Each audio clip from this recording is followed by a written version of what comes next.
नमस्कार मंडळी. तर आज मी अगदी झटपट होणारे फुलांची डिझाईन तुमच्यासोबत शेअर करत आहे. खूप वेगवेगळ्या प्रकारची फुलं म्हणजे तुम्ही सहज दारासमोर ही डिझाईन तुम्ही काढू शकतात आणि तुम्हाला रांगोळी काढायला खूप सोपं जाईल. त्यांना खरंच रांगोळी काढता येत नसे ना, त्यांनी अशी फुलं काढा आणि त्याला पानं, फुलं, दांडी जर तुम्ही काढली तर रोज एक फुलांची रांगोळी तुमच्या दारासमोर असेल. खूप सोप्या पद्धतीचे फुलं मी शेअर करत आहे, म्हणजे तुम्हाला सहज जमेल आणि तुम्ही पटकन काढू शकाल. आता व्हिडिओमध्ये पाहू शकता, लांब सडक अंडाकृतीमध्ये मी पांढऱ्या रांगोळी घातली, त्यावर लाईन ओढून अशी लांब सडक करून घेतली. हिरवा कलरसाठी पानांची डिझाईन मी तयार करून घेतली. चमच्याच्या मदतीने आतमध्ये मोरपंखी कलर आणि हिरवा कलर घेतला आहे. जे सर्कल तयार करते त्या आतमध्ये दांडी ओढून घ्यायची पांढऱ्या रांगोळीनं आणि तिचं गुलाबी कलर घालून घ्यायची. खूप सुंदर फुलांची डिझाईन आपली इथं तयार होते. असे खूप सुंदर सुंदर फुलं आहे. रांगोळी जर तुम्ही नीट जर व्यवस्थित जर बघितलं ना, हे सगळे फुलं तुम्हाला जमतील आणि रोज एक दारासमोर तुमचं फुलांची डिझाईन तयार राहील. आता दुसरी जी रांगोळी आहे फुल, ते खूप सोपं आहे. एक सर्कल तयार करून घ्यायचं आणि डबीच्या झाकणाच्या मदतीने असे आपल्याला आतमध्ये ओढून ही फुलांची डिझाईन आपल्याला तयार करून घ्यायची. त्याच्या आत मी लाल कलर भरला आणि पुन्हा गुलाबी कलर भरला आहे. झाकणाच्या मदतीने एक छोटं झाकण घ्यायचं, जे टोक आहे पाकळ्यांचं त्याला आतमध्ये प्रेस करून घ्यायचं. तुम्ही बघू शकता किती सुंदर फूल आपलं बनवून इथं तयार झाले. काहीही वेळ लागला नाही. असे सहज एक डबीच्या झाकणाच्या मदतीने किंवा चमच्याच्या मदतीने असे सुंदर सुंदर फुलांची डिझाईन आपण इथं शिकणार आहेत. त्यामध्ये पुन्हा लाल कलर भरायचा, सर्कल तयार करून पांढरी रांगोळी घालून घ्यायची. आता बघू शकता, हे पण फुल आपलं अगदी सोपं आहे. दुसरं जे आहे म्हणजे इथं मी पिवळ्या कलरचे टिपके घेतले आहेत. चमच्याच्या मदतीने असं आपल्याला आतमध्ये मी ओढून घेतले आहेत. तिथं पांढरा कलर घातला आहे. त्याच्याच खाली पुन्हा आपल्याला 4 टिपके हे ठेवून द्यायचे. पुन्हा चमच्याच्या मदतीने आपल्याला आतमध्ये बाहेरच्या साईडनं अशी लांब लाईन करून घ्यायची. तिथंसुद्धा पांढरा कलर घालायचा. जे पिवळे टिपके ठेवले ते त्याच्या आतमध्ये तिला अगरबत्तीच्या काढणे बाहेरच्या साईडनं एक लाईन तयार करून घ्यायची.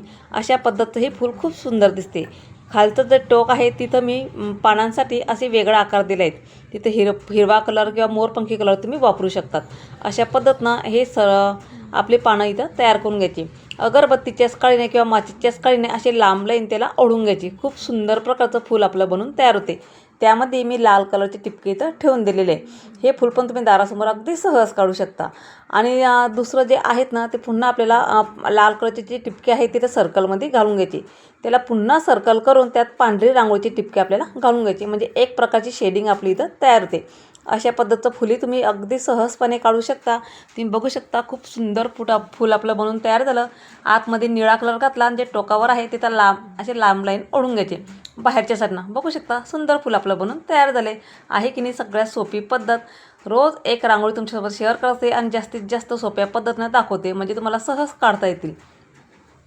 आता ते दुसरं आहेत ना, तिथंसुद्धा मी गुलाबी कलर असा हाफ राऊंडमध्ये मी घातलं आहे. एखाद्या डबीच्या बुचच्या मदतीने किंवा झाकण जे छोटं जर असेल ना तुमच्याकडे, त्याची मदत पण घेऊ शकतात तुम्ही. त्याच्या साईडनं आपल्याला आतमध्ये बाहेरच्या साईडनं ओढून असं पाकळ्यांची डिझाईन आपल्याला तयार करून घ्यायची. त्याच्या आत गुलाबी कलर घातला आहे. गुलाबी कलर किंवा इतर कुठला कलर तुम्ही वापरू शकता. असं नाही मी हे कलर वापरले. तुम्हाला जो कलर आवडत असेल तुम्ही तो कलर घालू शकता. त्याच्यावर सेम प्रोसिजरमध्ये आपल्या 3 पाकळ्या इथं करून घ्यायचे.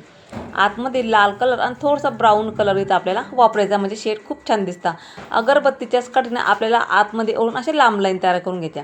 तिथंसुद्धा आपल्याला पानं काढायचे आणि त्यातमध्ये मी पिवळा कलर थोडासा ॲड केला आहे. खूप छान दिसतात. अशी पिवळा कलरचा एक डॉट ठेवला आणि आतमध्ये सुद्धा मी निळा कलर घातला आहे. त्याच्यावर आपल्याला पांढऱ्या कलरचे लांब लाईन ओढून एक एक टिपका आपल्याला ठेवून द्यायचे. अशा पद्धतीचे हे फूल तुम्ही सहज दारासमोर काढू शकता. त्याला पानं फुलं जर जॉईन केलं ना, खूप सुंदर डिझाईन तयार होते. आता दुसरं जे आहे पांढऱ्याला खूप सोपं आहे. तुम्हाला हे नक्कीच जमेल.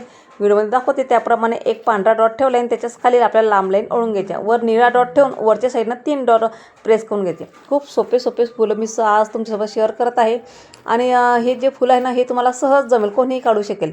ब्राऊन कलर घेतला, त्यात पांढरा कलर घालून अशी नागमोळीची डिझाईन आपल्याला बाहेरच्या साईडनं जरा ओढून घ्यायची.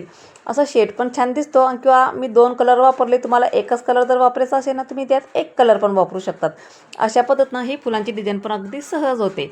या पद्धत पण हे फूल तुम्ही सहज दारासमोर काढू शकता. त्यात निळा आणि गुलाबी कलर घेतला आहे. आणि ते दुसरं फूल जे आहे ना, निळा कलर वापरलेला आहे. एक डॉट ठेवून असं चमच्याच्या मदतीने आपल्याला बाहेरच्या साईडनं आतमध्ये ओढून अशी डिझाईन पानांची तयार करून घ्यायची. आतमध्ये मी पांढरा कलर घातला आणि त्याच्या खाली निळ्या कलरनं त्याला जॉईन दांडी काढून घेतली. त्यालासुद्धा पाण्यासाठी आपण निळ्याच कलरची मी दांड्या काढल्यात. अशा पद्धतीचे हे फूल खूप सुंदर दिसतात. आणि जे शेवटचं फूल आहे ना, ते यापेक्षा सोपं आहे. 2 पानं काढले, खाली दांडीसुद्धा काढली आणि त्याच्याचवर एक एक टिपका असे राऊंडमध्ये एक एक टिपका पांढऱ्या रांगोळी ठेवून दिले. तुम्ही कुठलेही कलर त्यामध्ये वापरू शकता. असं नाही मी हे कलर वापरले. तुम्हाला जो कलर आवडत असेल त्या कलरची फुलं तुम्ही तयार करू शकता. खूप सुंदर सुंदर फुलांची डिझाईन मी तुमच्यासोबत शेअर केलेली आहे. तर आतमध्ये ओढून असे इयर बड्चेसमध्ये ना आतमध्ये ओढून असे लाईन तयार करून घ्यायचे. त्यामध्ये सुद्धा बाहेरचे जे टोक आहे त्याला अगरबत्तीच्या मध्येने आतमध्ये बाहेरच्या साईडनं एक लाईन तयार करायची. गुलाबी कलर घातला आहे. खूप सुंदर फुलांची डिझाईन इथं तयार झाली. व्हिडिओ आवडला असेल तर जास्तीत जास्त लोकांना शेअर करा.